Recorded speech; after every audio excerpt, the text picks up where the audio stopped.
আল্লাহ পাক রব্বুল আলামিন বলেন, লা ইয়ানালাল্লাহা লুহুমুহা ওয়ালা দিমাউহা ওয়ালাকিন ইয়ানালুহুত তাকওয়া মিনকুম। আল্লাহ পাক রব্বুল আলামিন বলেন, ও বান্দা, তোমার পশু গোশত রক্ত আমি আল্লাহর কাছে পৌঁছাই না। এর বান্দা, শুধুমাত্র কেবলমাত্র আমি আল্লাহর কাছে পৌঁছে তোমার তাকওয়া, তোমার অন্তরের নিয়ত। বান্দা, তুমি কোরবানি করেছো, এই কোরবানি কি আমি আল্লাহকে সন্তুষ্টি করার জন্য করেছো নাকি মানুষকে দেখানোর জন্য বান্দা তুমি কোরবানি করেছ? আল্লাহ তাআলা তোমার অন্তর অবস্থা দেখবেন। যদি বান্দা তুমি আল্লাহ তাআলা সন্তুষ্টি অর্জনের জন্য কোরবানি করতে পারো, তাহলে আল্লাহ তাআলা তোমাকে দুনিয়াতেও তোমাকে আল্লাহ জাযা দিবেন, আবার আখিরাতেও তোমাকে জান্নাত দান করবেন।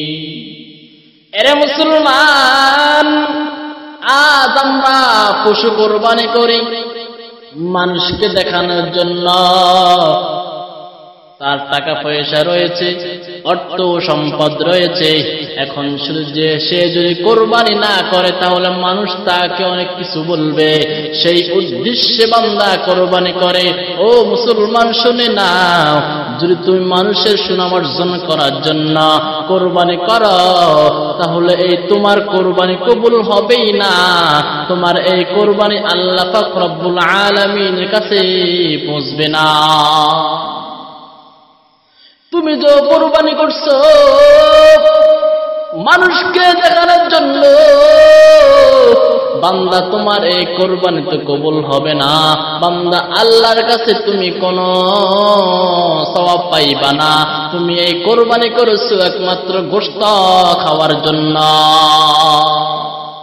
ওয়াতে বান্দা, আল্লাহ পাক রব্বুল আলামিন বলেছেন, ইন্না সালাতি ওয়া নুসুকি ওয়া মাহইয়ায়া ওয়া মামাতি লিল্লাহ ওয়া মামাতি লিল্লাহি রাব্বিল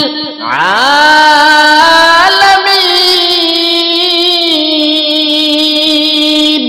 আল্লাহ তাআলা বলেন, ইন্না সালাতি, নিশ্চয় নামাজ, ওয়া নুসুকি, বান্দা তোমার কোরবানি, ওয়া মাহইয়ায়া, তোমার হায়াত, ওয়া মামাতি, তোমার মৃত্যু, লিল্লাহি রাব্বিল আলামিন, একমাত্র আমি আল্লাহর জন্য হতে হবে। এজন্য মুসলমান, একমাত্র কোরবানি করতে হবে আল্লাহকে সন্তুষ্টি করার জন্য।